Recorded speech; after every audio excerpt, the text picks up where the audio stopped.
It's great to be amongst freedom-loving patriots today.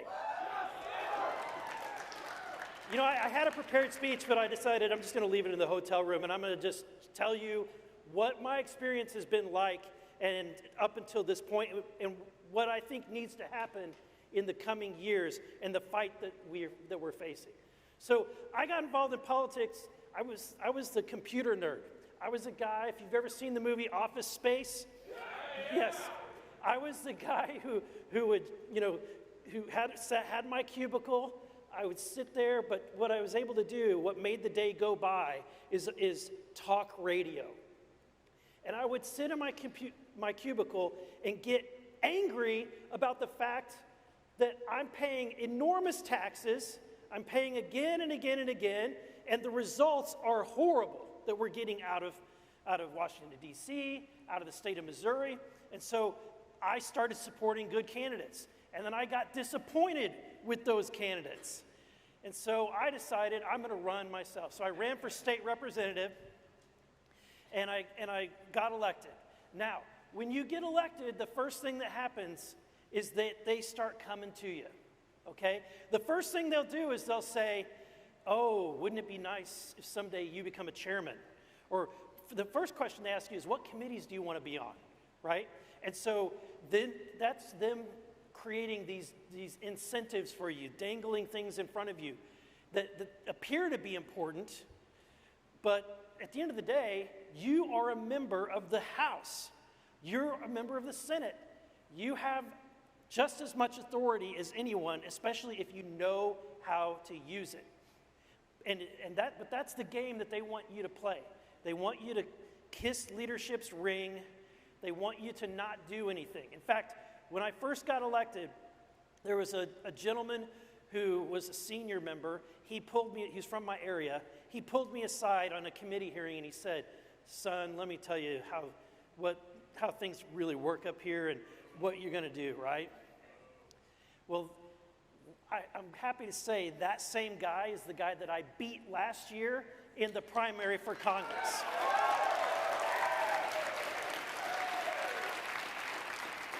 And the reason is that the old way of thinking that Republicans, Democrats, politicians had was that you don't really do anything because it might actually, because everything you do, every bill you file, all of that stuff, only creates opposition.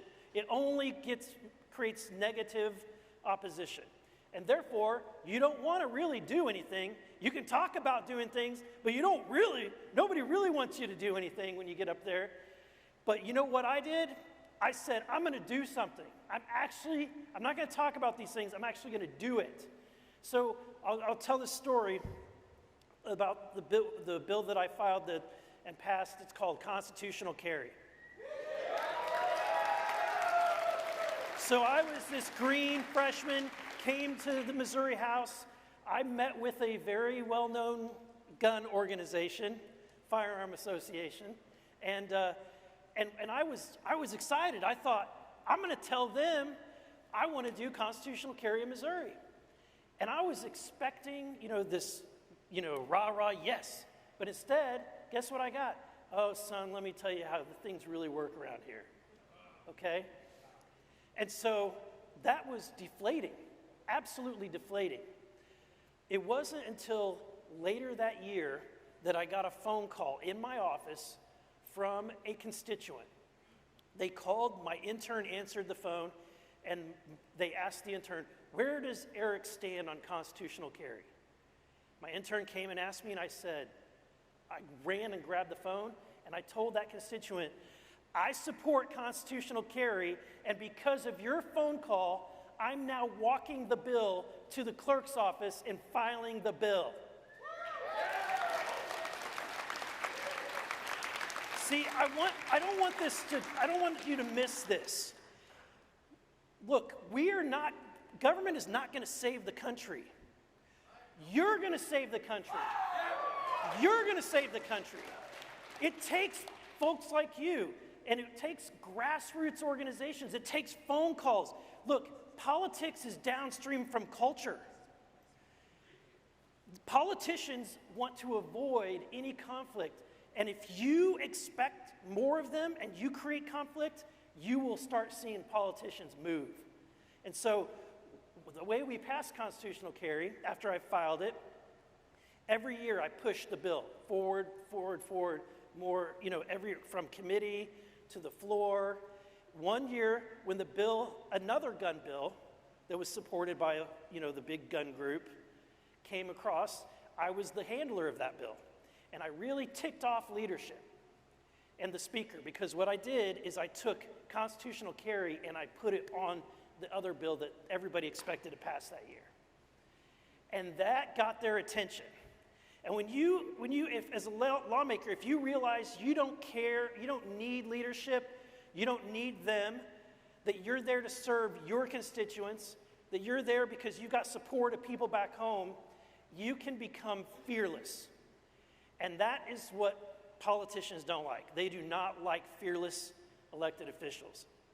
So I met another organization that in my last year, after pushing this bill all the way to the end, we were that close.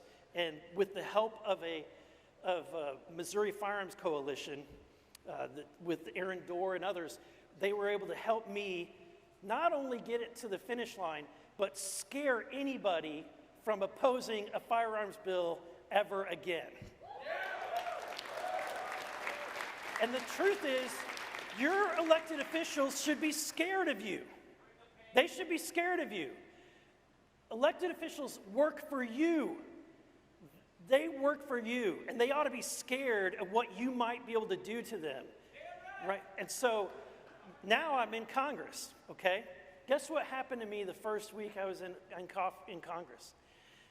People came to me and said, ooh, what committees do you want to be on? And then they said, maybe someday you might be a chairman, right? If you play the game, you might be able to get all these things. Well, what do you think my response was? No, I'm not playing that game. And so the first bill that I filed, a bill that people panned and people in leadership in DC panned, is a bill to completely delete, bracket out the entire National Firearms Act. Completely.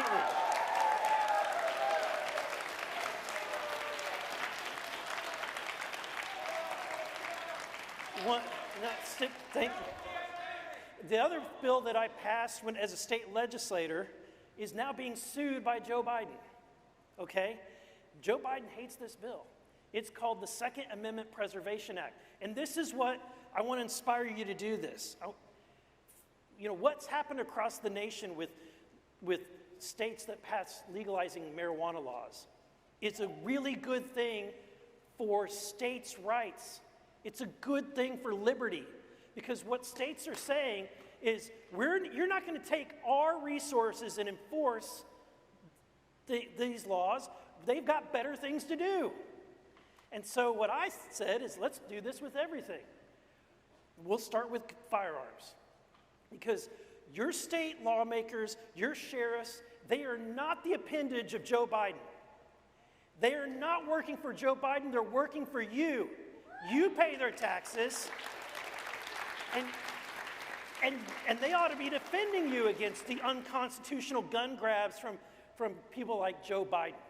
And so Second Amendment Preservation Act says it's a bill that we passed, and it's under lawsuit, and it probably will go to the Supreme Court.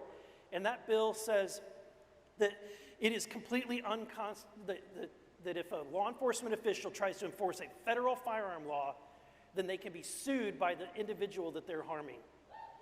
Sounds good.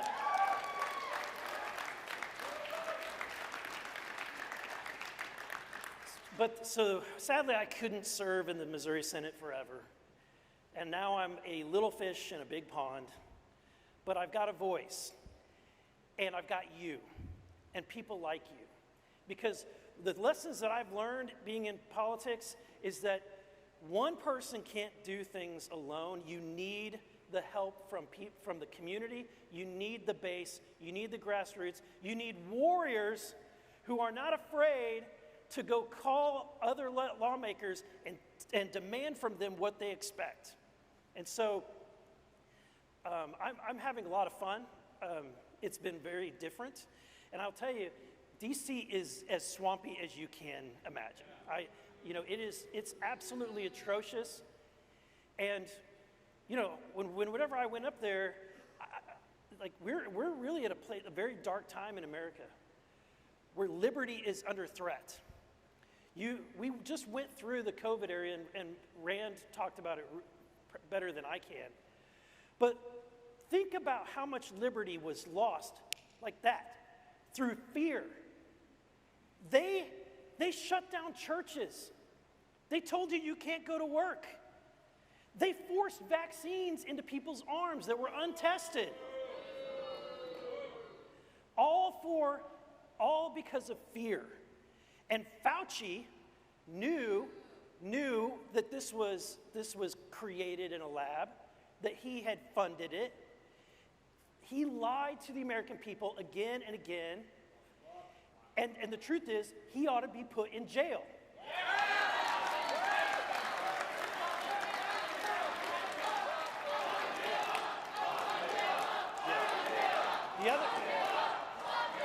The other thing, so I'll tell you another story. So I asked leadership recently, I said, I understand, because I'm on the committee of oversight, we're investigating the Bidens. I understand we're not drawing up impeachment papers until we get all the facts, until we get enough evidence. But I said, but what more evidence do we need to know that the deep state, that the Department of Justice is corrupt as hell? What more information do we need?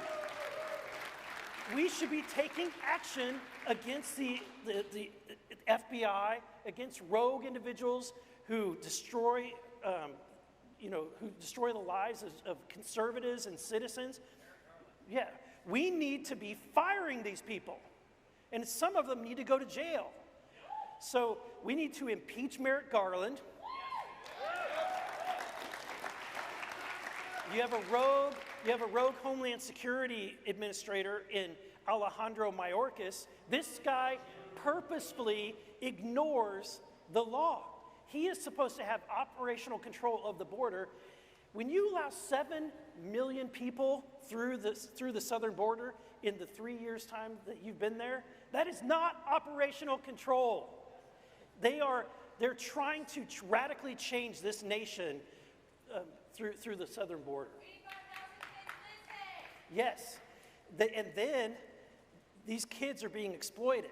So I was in the oversight committee, and I was able to ask one of the administrators, what happened to the 85,000 kids? So why are you letting these kids come into the United States and get basically, they're going into work or sex work and other things, human trafficking, and you know what the response was? It's not 85,000, it's more like 25,000. Well, how many is too many? One. And so at the end of the day, what we need to be doing, what I'm asking you to do, is reach out to your congressman and demand that heads roll. Let them know that it's not going to be enough to just fix FISA. And yes, so when I asked leadership, what are we going to do to fix all the problems with the Department of Justice? They said, we're going to when we reauthorize FISA, we're going to make some changes in that. Do you really think that that's going to send fear in the hearts of these unpatriotic bureaucrats who are trying to destroy this country? No. Heads need to roll. Jobs need to be taken. People need to be sent to jail. And that will change D.C.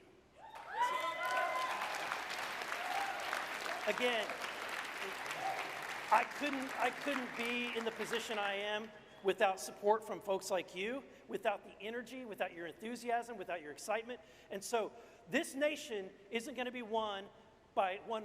We're not going to fix this country. We're not going to fix this nation and all the problems we have by politicians like me. Again, it's going to come from you. Thank you so much. Thank you for everything.